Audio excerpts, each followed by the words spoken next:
창세기 2장 10절 강이 에덴에서 발원하여 동산을 적시고 거기서부터 갈라져 내 근원이 되었으니 라고 이어서 오전 시간에 이어서 우리는 창세기 2장에서 이제 하나님께서 에덴에 동산을 창설하시고 그곳에 나무 하나를 두었다.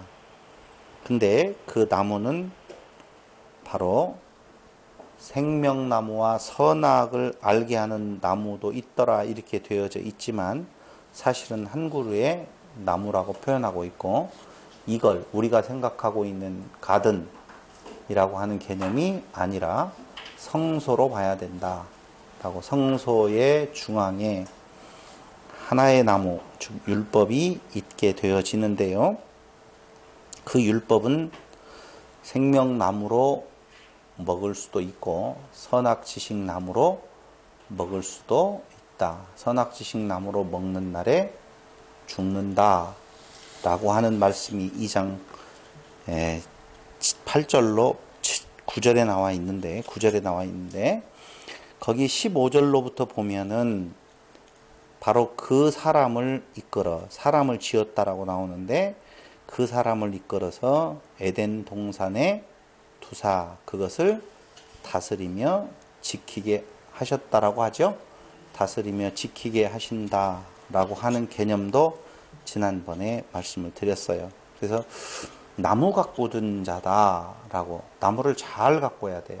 율법을 잘 가꾸게 되어지면 거기에서 얻어지는 어떤 결과물이 있는데 그렇게 안 했어요. 그러니까 생명나무로 가꾸느냐 선악지식나무로 가꾸느냐 라고 하는 내용이지요. 그런데 결론적으로 말씀을 드린다라고 하면 결국은 먹지 말라 하신 선악지식나무로 먹게 되어지지요. 그런 인간은 당연히 죽음이죠. 그래서 혼의 죽음을 이야기를 했었는데, 죽음으로 끝날 것 같으면 창조 안 하시죠. 그래서 살리는 것이 하나님의 뜻이라고 보면 죽였다가 살린다. 그런데 이 나무 이야기의 그 사이에다가 굳이 지금 강 이야기를 하는 이유는 그 강이 생명의 근원되어진다라고 하는 것이죠. 그러니까 보세요. 생명나무로 먹어야 돼요. 그죠? 최종적으로는 생명나무로 먹는 건데, 그 생명나무로 먹게 되어지는 것이 어떤 작용에 의해서 그렇게 되어지는 건가? 무얼로? 물에 의해서. 물은 성령이라 말씀을 드렸잖아요. 그러니까 성령께서 생명나무로 먹게 하신다니까. 생명나무를 먹게 하셔요. 그래서 우리가 신약성경에서 계속 알고 있는 것처럼 성령을 너희에게 보내주는데 그 성령이 내게 대하여서 증거한다. 그게 바로 성령이 죽은 자들에게 생수를 먹게 하는 역할이라고 볼 수 있다는 것입니다. 다시 한번 창세기 2장 10절로 14절의 강 이야기는 선악지식나무로 먹고 죽은 자가 어떻게 생명나무로 먹고 영생을 얻는가에 대한 이야기라고 말씀을 드리면서, 그 먹게 하시는 그 역사는 성령으로 말미암아 이루어진다. 그게 성령의 사역이다 라고 하는 이야기가 창세기 2장 10절로 14절의 내용이라 말씀을 드렸어요. 몇 번 말해도 다함이 없을 정도로 중요한 이야기인데, 그렇게 지어진 아담은 나무 가꾸는 제사장이라고 했고, 그 나무는 율법이라고, 말씀이라고 했으니 말씀으로 열방을 섬기는 제사장으로서 세웠다. 나무를 잘 가꾸어라 라고 하는 내용. 나무를 가꾼다는 말을 자꾸 우리 혼돈스럽잖아요. 나무가 율법이라고 율법을 가꾸라는 말이냐. 그 율법을 통하여서 누구에 관심이 있는 거예요? 사람에게 관심이 있는 것이죠. 그러니까 나무를 잘 가꾼다라고 하는 말은 그 나무 자체가 문제가 아니라 그 나무를 무얼로? 생명나무로 먹게 만드는 그 일이 아담이 할 일인데, 그렇게 했다 못했다?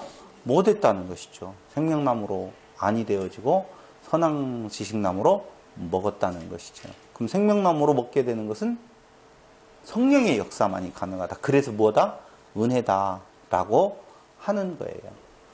근데 여기 에덴에서 강이 발원해서 동산을 적시고 이야기할 때 거기서부터 강이 흘러 넘치잖아요. 근데 그러한 구절이 신약 성경 어디에도 나오냐면요. 요한복음 7장에서도 나와요. 37절로 39절에 보면 예수를 믿는 자 그 배에서 생수의 강이 흘러나리라. 기억나세요? 요한복음 찾아봐야 되겠죠? 이제까지 설명했던 것이 진짜 그러한가요? 확인해 보는 내용.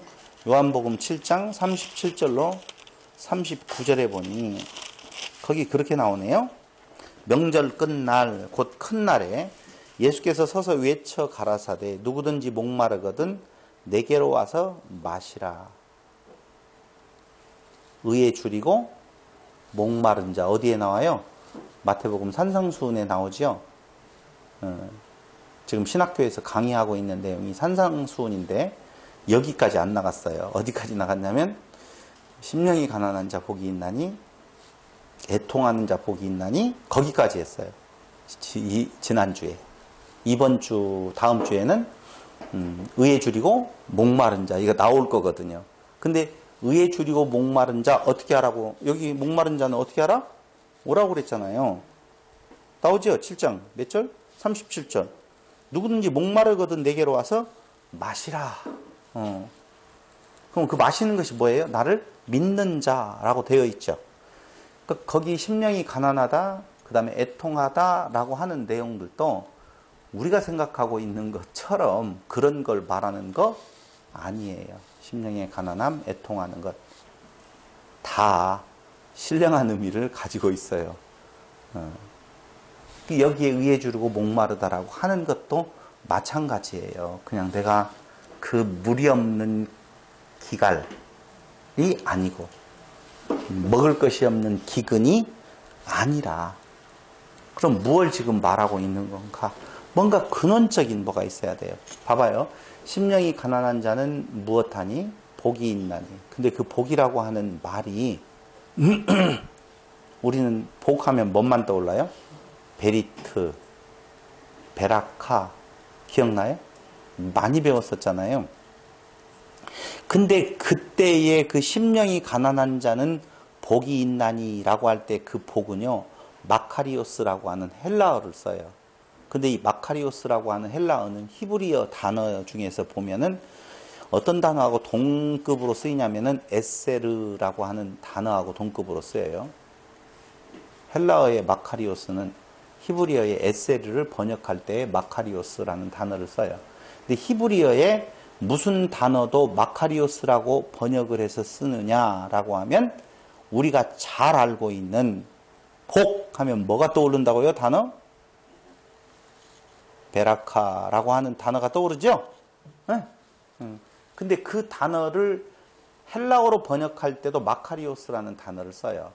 근데 여기에서 쓰고 있는 그 마카리오스라고 하는 복은 사실은 어떤 단어에 대한 내용이냐? 에세르라고 하는 단어에 대한 70인역의 번역이에요.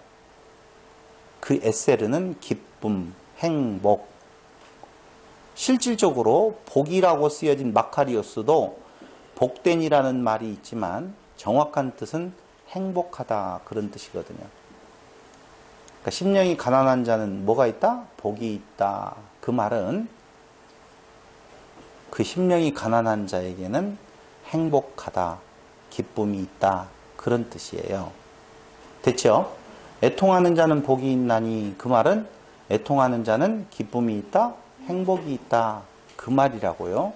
근데 거기에서 심령이 가난하고 애통하고 그 다음에 의에 줄이고 목마르고 다 복이 있다라고 말하는데 그 상태에 있는 것이 복받은 증거다라고 하는 내용이에요. 자, 그 내용을 말하려고 하는 거예요.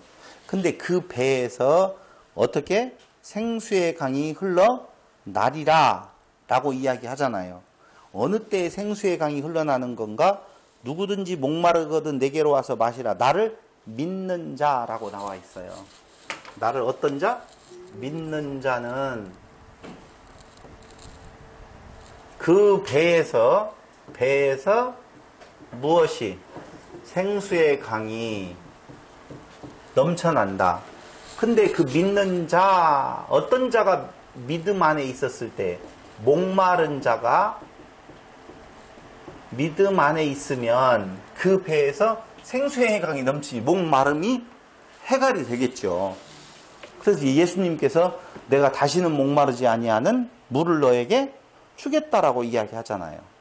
다 똑같은 지금 이야기예요. 그럼 배에서 생수의 강이 흘러 넘친다라고 하는 말은 한마디로 말을 하면 모든 문제의 해결이 이루어지는 기쁨의 상태, 행복한 상태. 그것에 도달했다는 말인데 생수의 강이 흘러 넘친다는 말. 그런데 어떻게 예수 믿는 자에게 생수의 강이 흘러나는 건가? 아니요. 어떻게 예수가 믿어지는가 그 말이에요. 어떻게? 그게 성령의 역사로. 그 성령은 말씀으로. 그러니까 말씀 충만, 성령 충만, 그 안에 예수 충만, 예수 충만한 자에게 생수의 강이 흘러 넘침 그 자에게 바로 마카리오스, 행복한 복된 복이 임한 거다. 거기가 어디예요? 천국이라 그 말이죠. 자, 이해됐어요? 예, 예. 충분히 좀 이해가 됐으면 좋겠어요. 무슨 이야기를 했냐면요. 죽은 상태에서 살리는 거예요. 누가 하신다고요? 성령이 하셔요. 성령 하면은 뭐라고요? 물, 강, 떠올려야 된다 그랬어요. 그런데 신약 요한복음 7장에서 목마른 자, 그 배에서 생수의 강이 완전히 반전이잖아요. 먹을 물도 없어서 목마른데 오히려 배에서 생수의 강이 넘쳐난다 이야기했어요. 무엇 할 때? 예수 믿는 자라고 그거 나오잖아요. 누구든지 목마르고 내게로 와서 먹어라 마시라. 나를 믿는 자는 성경의 이름과 같이 그 배에서 생수의 강이 흘러나리라 하시니 그럼 그 예수를 믿는다는 것이 뭐냐? 이는 그를 믿는 자의 받을 성령을 가리켜 말씀하신 것이라. 그럼 뭐가 넘친다는 거예요? 성령이 넘친다는 거죠. 성령의 넘침이 예수의 믿음으로 동일한 의미를 가지고 있는 거예요. 지금 그 말 하려고 여기까지 지금 여러분들을 모시고 왔다 그 말입니다. 에덴에서 흘러넘치는 강물은 뭘 말한다고요? 성령. 그래요. 그럼 여기 요건 말했으니까 그 배에서 생수의 강이 넘쳐난다. 생수의 강. 성령이 나타나죠? 성령이 하시는 일은 예수 증거. 그래서 이제 내게서도 뭐가 강물이 넘쳐가는 거예요. 흘러가는 거예요. 아니 강물은 어디에서 흘러 넘쳐야 돼요? 성전, 거기 성소, 거기 에덴에 거기 에덴의 동산에서 흘러 넘쳐야 되잖아요. 근데 누구에게서도 흘러 넘친대요? 나에게서도 흘러 넘친대요. 그러니까 우리가 성령의 전이라 성전이라 그 말을 하잖아요. 뭐가 있어요? 예수가 안에 있잖아요. 근데 그 예수는 어떻게 우리에게 증거됐어요? 성령을 통해서. 똑같아요. 지금 어떻게 풀어도 다 똑같아요. 그러니까 우리가 바로 어디예요? 동산이에요. 우리가 동산이라니까. 우리가 성전이잖아요. 너희가 생명의 생수를 가지고 가지고 있는 거예요. 거기에서 흘러 넘친다니까. 그러니까 자꾸 저기 중동 어디에 가서 그 강 찾으려고 하면 안 된다는 말을 지금 하고 있는 거예요. 어떻게 죽은 자를 살린다고요? 강물이 흘러서. 그러면 어떻게 해요? 내 안에 강이 넘쳐요. 그 강이 넘치면 증거되어져요. 성령의 역사가 일어나요. 거기에서 죽은 자가 어떻게 해요? 살아나는 역사가 있다. 지금 그 말이에요. 왜 죽었어요? 선악지식나무로 먹어서. 그 자가 살 수 있는 유일한 방법은 생수의 강은 흘러서 양분을 제공하죠? 무슨 양분? 예수 양분. 오직 예수만을 증거하는 그 양분에 의해서. 그래서 아까 37절 누구든지 목마르 내게로 와서 마셔라. 38절 나를 믿는 자라고 했잖아요. 그게 소생케 되어지는 유일한 길이다. 그럴 때에 그곳이 곧 어디라고요? 천국.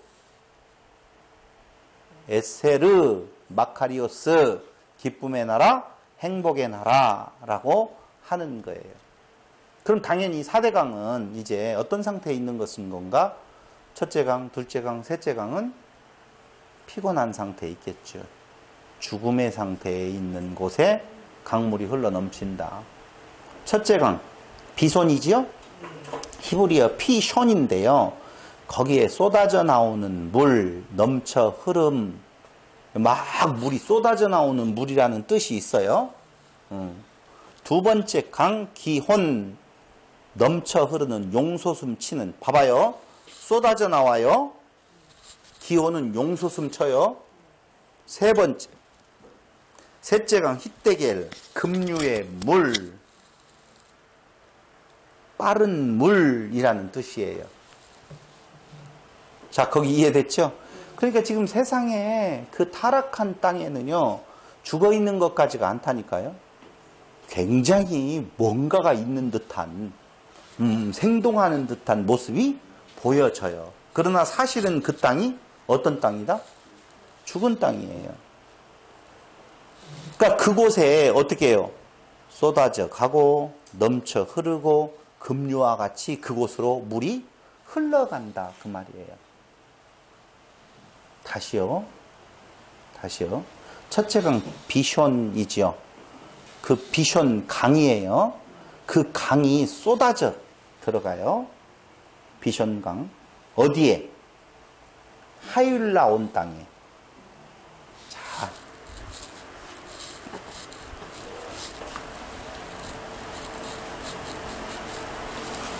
첫째 강은 비손인데, 첫째 강은 비손인데, 이 강이 어디로 흘러가요? 하윌라 땅이에요. 두 번째 강은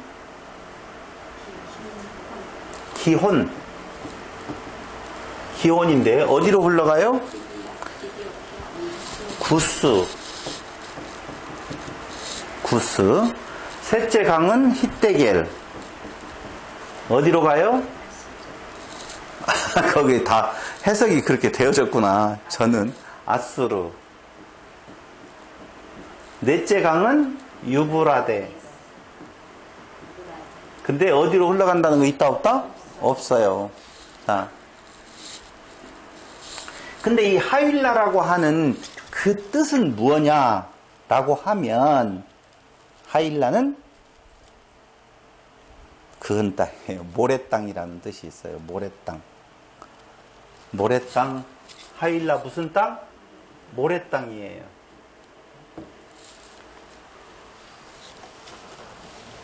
모래땅인데, 모래땅이 물이 흘러가면 다 안으로 스며들어 버리죠? 네. 그럴 거예요. 문제 있네요.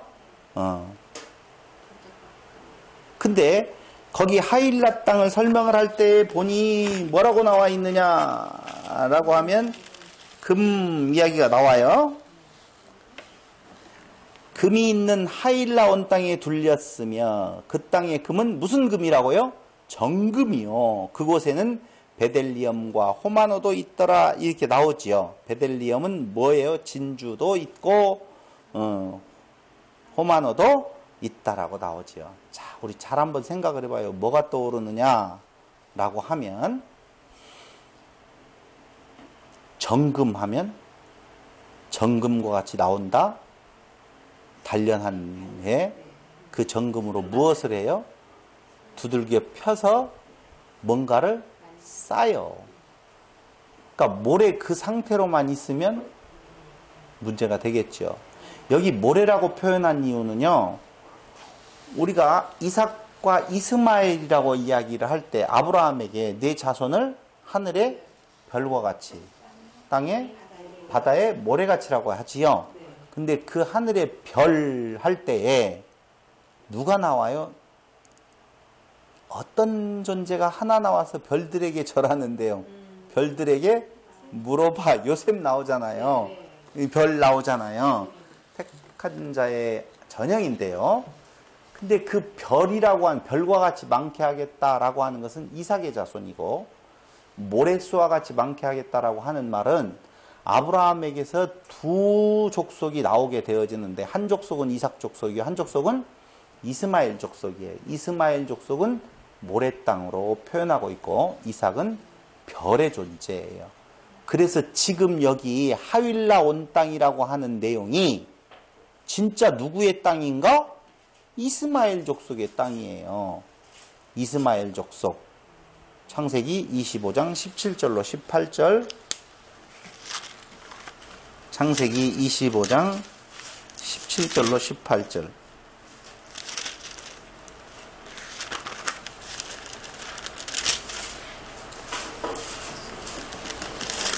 왜 이렇게 안 넘어가냐? 자, 이스마엘은 향년이 137세의 기운이 지나여 죽어 자기 열조에게로 돌아갔고, 그 자손들은 하일라에서부터 아수르로 통하는 애굽 앞 술까지 이르러 그 모든 형제의 맞은편에 거하였더라. 하윌라 나오죠? 그래서 이 땅이 바로 이스마엘 족속이 거하는 땅이에요. 됐어요? 그러니까 이렇게 보시면 돼요. 어디에서부터? 가나안에서부터 예루살렘으로부터 어디로 간다고요? 그것이 무엇을 적시고? 동산을 적시고. 그렇죠? 예루살렘과 유대를 적시고 어디로 간다고요? 사마리아 땅으로, 그 이방 땅으로 넘어가는데, 그 첫 번째 넘어간 그 땅이 바로 이스마엘이 존재하는 그 땅으로 넘쳐간다 그 말입니다. 하윌라 땅.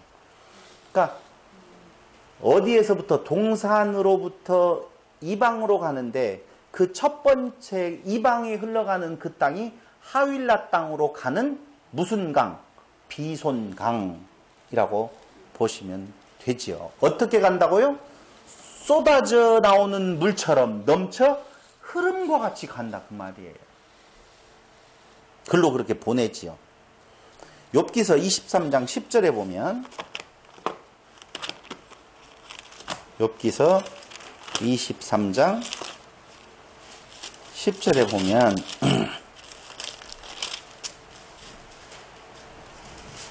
응? 23장 10절 안 나오는데? 나와요. 욥기서 잘 나왔어요. 시편을 보고 있었어요. 욥기서 20장 10절을 보면, 나의 가는 길을 오직 그가 아시나니 그가 나를 단련한 후에는 내가 정금같이 나오리라. 이렇게 나오잖아요. 그 정금같이 나온다는 말이 뭐냐면요, 이런 거예요. 우리가 잘 알고 있는 것처럼 모든 성전의 기물을 만들 때에는 무엇 한다고요? 싼다 이거예요. 금으로 싼다 이거예요. 그러니까 원래는 성전의 기물이 될 수 있는 존재가 아닌데, 뭘로 싸서? 금으로 싸서. 어떤 금? 정금으로 싸서, 단련된 금으로 싸서 성전의 기물을 만드는 것처럼 바로 쏟아져 흐르는 물, 넘쳐 흐르는 물과 같이 어느 쪽으로? 이스마엘 족속의 땅으로, 이방 족속의 땅으로 어쩐다? 넘쳐 보내서. 거기는 어떤 땅이에요? 죽은 땅 아니에요. 그 죽은 곳에 살 생명을 불어넣어주는 그 일을 누가 한다고요? 성령께서 하신다. 지금 그 말이에요. 첫째 강 됐죠? 둘째 강은요, 기혼강이에요. 근데 그 기혼강은 어디로 흐르는 건가? 구수로 흐르는데요. 어떻게 흘러요? 용소숨 치듯이 흘러간다 그 말이에요. 불가항력이에요. 근데 그 구수는 쿠쉬, 히브리 말로 쿠쉬, 검다라고 하는 건데요. 함의 맏아들 니무롯의 아비라고 나와 있어요. 구수는 창세기 10장 6절로 8절, 역대상 1장 8절로 10절에 나와 있는데요. 바로 이 구스 어디요? 애굽을 의미하죠. 근데 이 애굽을 뭘로 보는 건가? 여러 가지 말들이 있지만 타락한 종교 뭐 이렇게 보는 경우가 있어요. 애굽이죠. 구스가 당연히 애굽이죠. 흑인 나라가 뭐 애굽 부분에 대한 아프리카의 저 상부지요. 애굽이 아프리카예요. 애굽이 중동 아니에요. 원래 애굽은 그래요. 그래서 함의 맏아들이에요. 구스 부분이 니무롯의 아비라고 하는 의미를 담고 있지요. 그래서 이곳에도 역시 성령의 역사는 있어서 용소숨 치듯이 넘쳐 흐르듯이 그 성령의 역사가 흘러가서 죽은 자에게 무엇을? 생명을 주는 두 번째 강의 이야기가 바로 기혼 강이에요. 셋째 강이 바로 뭐냐? 히데겔이죠. 이건 급류, 빠른 이런 뜻을 가지고 있거든요. 그러니까 어딘가로 빠르게 급류와 같이 성령의 역사가 이루어지는데 거기는 나와요. 어디라고? 아수르 동편이라고 나오지요. 그죠? 셋째 강의 이름은 히데겔이라 아수르 동편으로 흐르며 이렇게 나오잖아요. 아수르 동쪽, 아수르의 동쪽, 그럼 어디가 해당될까요? 네? 아수르의 동쪽이면은 어디까지 해당되죠? 우리까지도 다 동쪽이지요, 뭐. 동쪽, 동으로. 아수르를 중심으로 해서 동쪽. 이렇게 되어지지 않겠어요? 아수르가 어디예요? 이 근방에 있죠? 여기에 동쪽이면 중국, 우리나라까지 다 들어가겠죠. 그쪽으로도 역시 복음은 흘러간다. 성령의 역사가 그대로 이루어진다라고 하는 것이죠. 넷째 강이에요. 넷째 강 유브라데. 비슷해요. 아수르 동쪽이나 유브라데나 같은 땅에 있네요. 근데 왜 둘로 썼을까요? 이유는 다른 데 있는 것이 아니라 페라트라고 하는 히브리 말인데요. 유브라데라고 하는 말은 가장 긴 강, 큰 강. 계시록 9장 4절에 한번 볼래요? 요한계시록 9장 4절.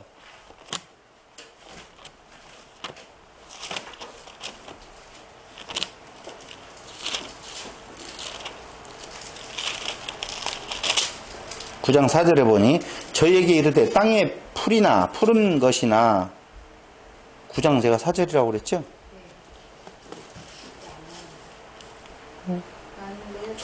풀이나 푸른 것이나 각종 수목은 해하지 말고 오직 이마에 하나님의 입맞지 아니한 사람들만 해하라 하시더라.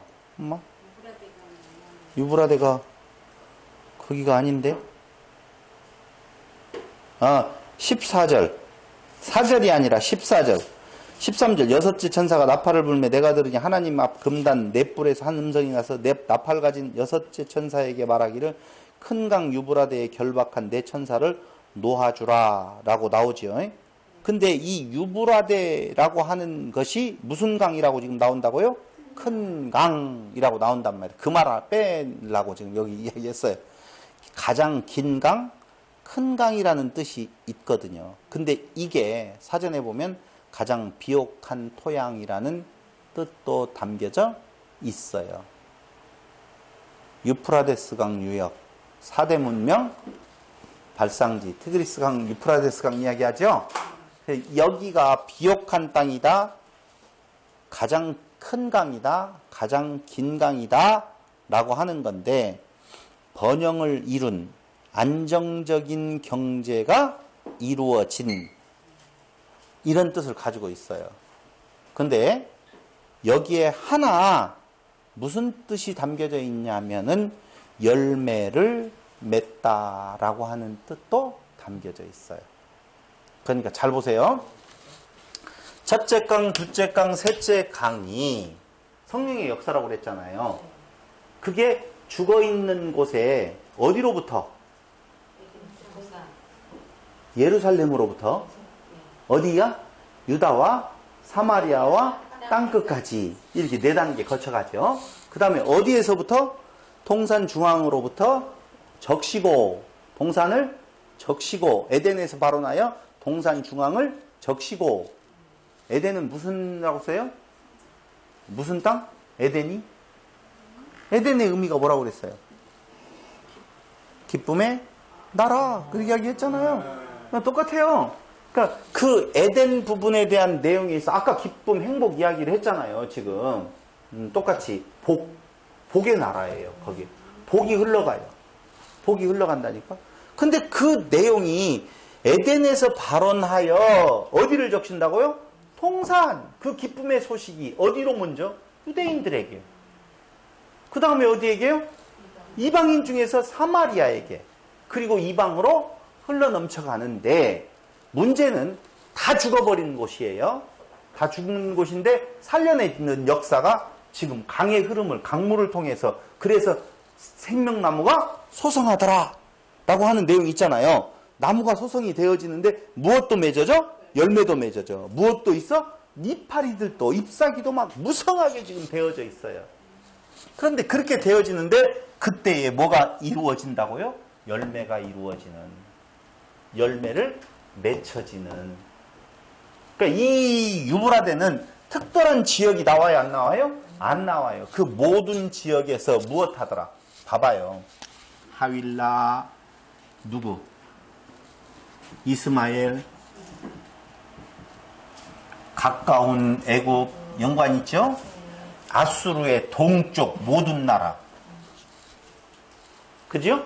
복음은 이스마엘 땅, 애굽 땅, 모든 나라, 애굽 이방으로 다 가서 무엇을 맺더라? 열매를 맺더라. 그게 요한계시록 22장에 나와 있는 열매가 맺혀지는, 잎사귀가 무성하게 되어지는 그 내용을 지금 그려보여주고 있다는 거예요.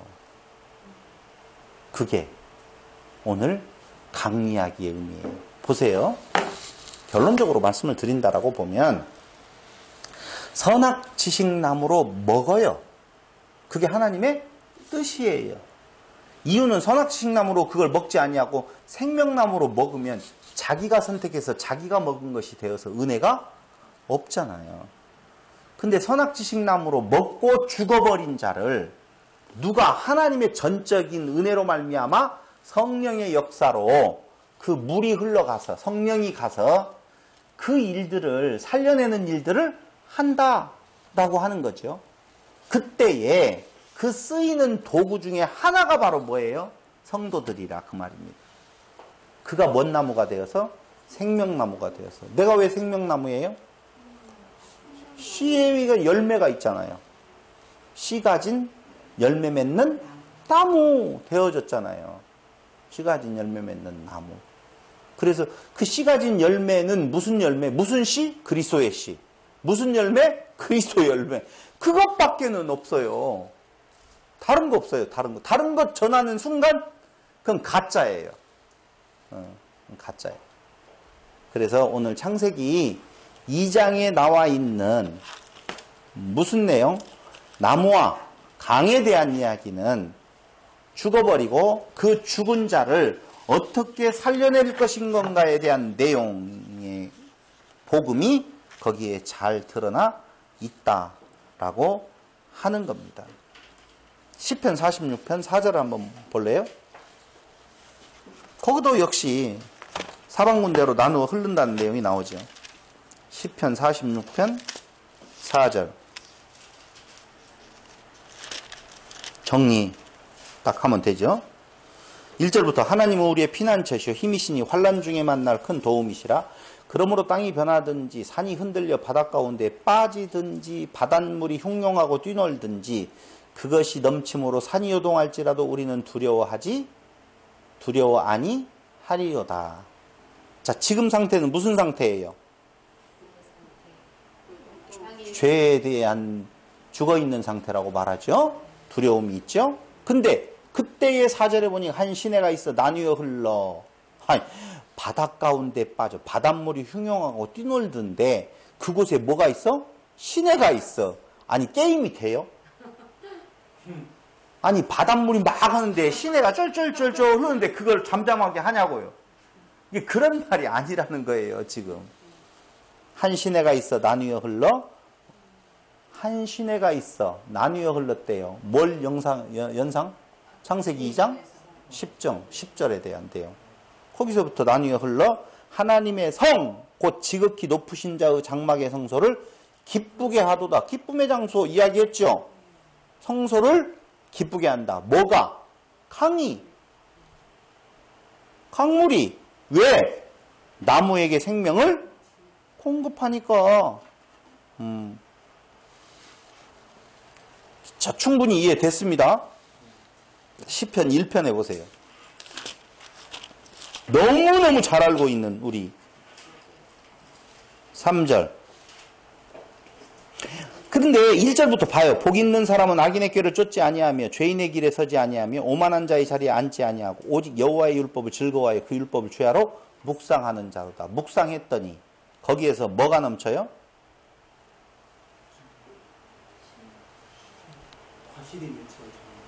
아니, 율법을 취하러 묵상했더니 그리스도만이 보이잖아요. 미안해요. 그 율법을 뭘로 보면 안 된다고요? 선악지식나무로 보면 안 된다는 것이죠. 율법을 취하러 묵상했더니 그곳에 그리스도가 드러나서 그 그리스도가 어떻게 해요? 흘러 넘쳐가지요? 누구를 타고? 성령을 타고. 이렇게 말하면 이해되죠? 그게 3절. 저는 시냇가에 심은 나무가 시절을 쫓아 과실을 맺으며 그 잎사귀가 마르지 아니함 같으니 그 행사가 다 형통하리로다. 그 저는이라는 말은 복 있는 사람이라고 그랬잖아요. 그렇죠? 그 복이라고 하는 것이 아까 이야기한 대로 기쁨, 행복이라고 하는 의미 담고 있다고. 물론 여기에 베라카를 썼다 할지라도 결국은 그 복이라고 근원적인 복이거든요. 베라카는 근원적인 복. 그 다음에 아까 이야기한 예세르라고 하는 복은 기쁨, 행복이라는 거잖아요. 그러니까 근원적인 복하고 행복하고 다 연관되어져 있어요. 그래서 신약 성경에서 구약의 복이라고 하는 세 단어를 다 번역해서 쓸 때 마카리오스라는 같은 단어를 쓰고 있다. 그 말입니다. 그러니까 제가 지금 마지막으로 드리고 싶은 이야기는 뭐냐면요. 시냇가에 심은 나무가 시절을 쫓아 과실을 맺는다라고 하는 말은 어느 때에 과실을 맺어요? 생명나무로 먹었었을 때에. 그럼 율법을 묵상했더니 주야로 묵상해. 누가? 복 있는 자. 그랬더니 그 율법을 주야로 묵상했더니 뭐가 드러나요? 예수가 드러나. 왜 예수가 드러나요?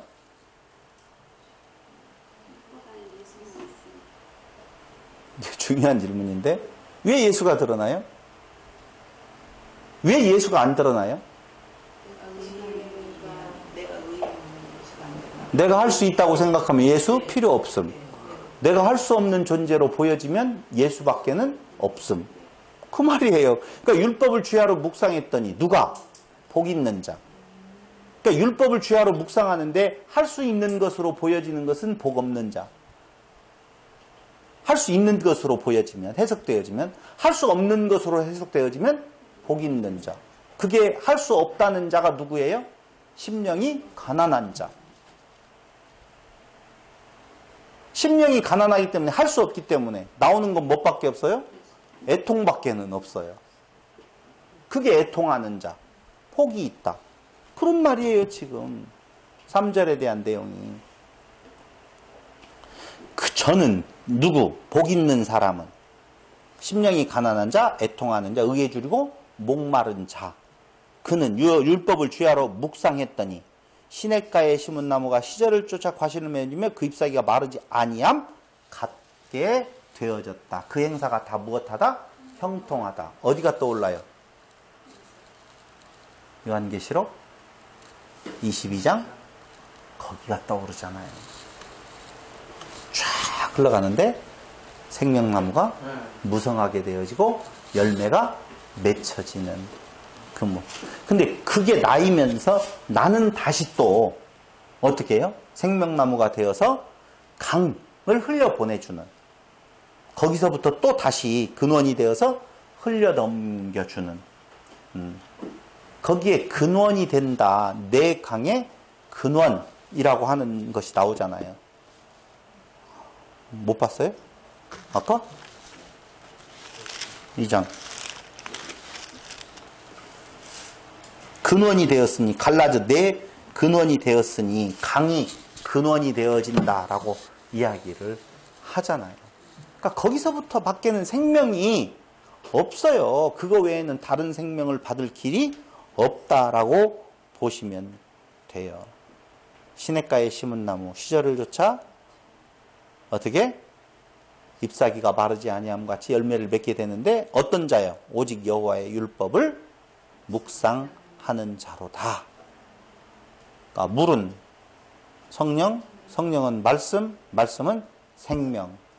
누구? 예수. 그러니까 성령의 역사는 그 안에 뭐가 담겨져 있다? 예수 담겨져 있다라고 보시면 돼요. 우리가 예수를 증거한다는 말은 씨를 가졌다는 말이죠. 그렇죠?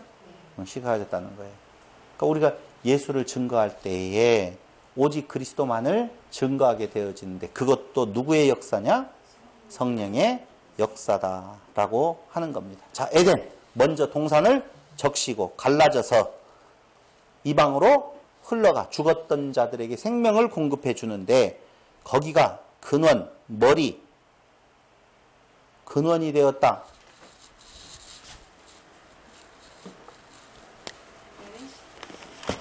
응? 잠깐만요. 2장 10절 강이 에덴에서 발원해 동산을 적시고 거기서부터 갈라져 내 근원이 되었다. 무엇이 근원이 되었다고 나오지요? 강이 어디서부터? 에덴으로부터 에덴에서 흘러 넘쳐가는데 거기가 4개의 근원이 되었다라고 하잖아요. 근원이 되었다라고 말하지요? 근데 우리가 잘 알고 있는 것처럼 근원 하면 누가 떠올라요? 아까 이 근원이라는 말은 무슨 뜻이 있다고요? 머리라는 말이 있다고 그랬죠? 교회의 머리는 예수 그리스도. 그러니까 흘러가는 강이 중요한 것이 아니라 그 강물에 들어있는 영양분이 중요한데 그 영양분이 뭐라는 거예요? 예수라는 거예요. 그게 생명나무의 기운이라는 것이 다 그 말입니다. 선악지식 나무가 아니라 알겠죠? 세 군데 근원 이야기 할까요? 첫째, 에덴의 어디? 에덴이 근원이 되어지죠? 에덴의 동산으로부터 흘러넘쳐. 그 다음 두 번째, 이스라엘, 예루살렘으로부터 흘러넘쳐. 세 번째, 그리스도, 교회로부터 흘러넘쳐. 교회의 머리는 예수. 그러니까 교회는 무슨 증거하는 곳이냐? 예수 증거하는 곳이에요. 그렇게 되어지면 이제 2장 몇 절까지? 저기 보면은 17절까지 끝난 거예요. 그때 18절로부터 독처하는 것이 좋지 못하다라고 하는 내용이 나오는데 왜 여기까지만 하느냐? 여기서부터 25절까지는 한숨에 달려가야 돼요. 그거 한숨에 그냥 쫙 독처하는 것이 좋지 않아서 아담에게서 갈비뼈를 취하여서 누구를 만든다? 하와를, 여자를 만든다 라고 하는 내용. 그리고 벌거벗어서 어째 벌거벗었으나 부끄러워하지 아니하다. 하나다. 그 말이죠. 근데 거기에서 부끄러운 상태로 넘어가는 단계가 3장으로 이제 넘어가게 되어서 다음 시간은 바로 요 대목 같이 살펴보는 걸로 하고 오늘은 여기까지 마치겠습니다. 기도드리겠습니다. 아버지 하나님, 우리에게 강의 근원으로부터 그리스도로부터 생명이 우리에게 넘쳐 흘러서 저항할 수 없고 한가할 수 없는 은혜로 말미암아 우리를 그리스도의 지체 삼아주신 은혜를 진실로 감사드립니다. 선악지식 나무로 먹어 우리의 의를 세우려고 하는 어리석은 자리에서 죽어버린 우리들을 하나님의 은혜로 말미암아 성령의 역사가 흘러넘쳐서 오늘 오직 그리스도 안에서만이 새 생명의 지체된 존재인 줄을 깨달아 알게 하셨습니다. 이 은혜 안에서 행복과 기쁨을 누려 살아가는 성도들이 되게 하여 주시기를 예수님의 이름으로 기도드립니다. 아멘. 다시 한번 광고